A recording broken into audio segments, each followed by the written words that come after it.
Why do 70% of Indonesians say they've lost trust in their leaders? This is a question echoing through the streets of Indonesia, reverberating in homes, markets, and online forums. The answer is complex, rooted in years of political tension, economic hardship, and a growing sense of alienation between the people and those in power. How did a protest over lawmakers' spending turn deadly? What began as a peaceful demonstration quickly spiraled out of control, exposing deep-seated frustrations that have been simmering beneath the surface for months, if not years. And what does it all mean for Indonesia's future? As the nation grapples with the aftermath, many are left wondering whether this tragedy will be a catalyst for change or a sign of deeper troubles ahead. In Makassar, Indonesia, a protest over lawmakers' housing allowances took a tragic turn. What started as a rally against what many saw as government extravagance during a time of economic struggle quickly escalated into chaos. The city, known for its vibrant culture and bustling streets, was suddenly thrust into the national spotlight for all the wrong reasons.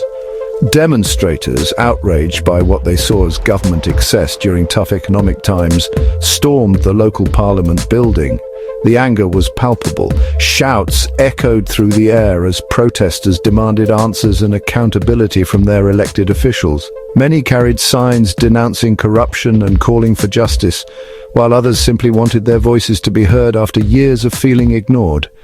The result, a devastating fire that claimed 3 lives and left several injured. Flames engulfed the government building, sending thick plumes of smoke into the sky. Emergency responders rushed to the scene, but the chaos made rescue efforts difficult. The loss of life has left the community in mourning, and the images of the burning building have become a symbol of the nation's turmoil. In the aftermath, somber crowds gathered for vigils, lighting candles to honor the victims. Among them were ride-hailing drivers, who have become a symbol of the working class's struggle in Indonesia. Their presence at the protests and vigils highlights the broad coalition of citizens who feel left behind by the country's rapid economic changes. Tensions had been building nationwide, fueled by rising inflation and anger over the death of a young ride-hailing driver, Afan Kurniawan, during earlier protests in Jakarta.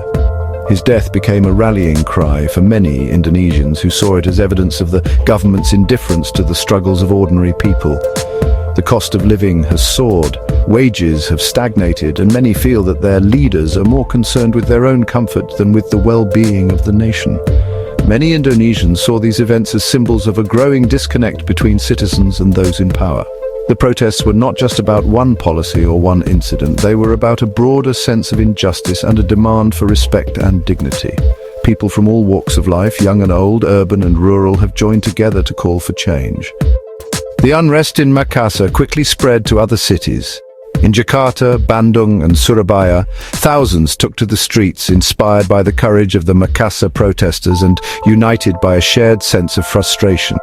Social media played a crucial role, with videos and photos of the fire and the protests going viral, sparking conversations and mobilizing even more people to join the movement. The Makassar fire wasn't just an isolated incident. It sparked a wave of protests across cities like Jakarta, Bandung and Surabaya. The movement has grown beyond its original cause, becoming a nationwide call for transparency, accountability and reform. People are demanding not just answers, but real, lasting change. Demonstrators demanded justice and accountability, clashing with police and calling for real change. The confrontations have been intense, with both sides suffering injuries.